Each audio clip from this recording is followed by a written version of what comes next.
রাজধানীর মিরপুরের রূপনগরের একটি গার্মেন্টস ও একটি কেমিক্যাল গোডাউনে ভয়াবহ অগ্নিকাণ্ডে অন্তত 9 জনের মৃত্যু হয়েছে। হতাহতের সংখ্যা আরও বাড়তে পারে বলে আশঙ্কা করা হচ্ছে।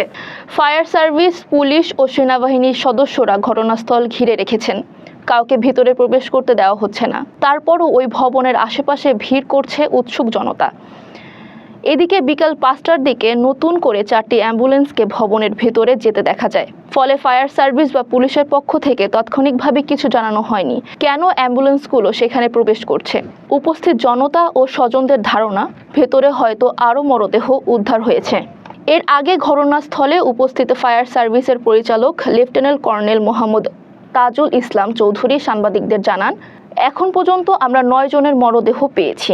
আমরা ধারণা করছি কেমিক্যাল গোডাউনে যখন আগুন লাগে তখন বিস্ফোরণের ফলে বিষাক্ত গ্যাস বের হয়ে তাদের মৃত্যু হয়েছে। আমাদের প্রথম যে ইউনিটগুলো এসেছিল সেখানে যে ফায়ার ফাইটার ছিলেন তারা আমাদের জানিয়েছেন, তারা এসে প্রথমে দেখেছেন অনেকেই ভবন থেকে বের হয়ে যেতে পেরেছেন।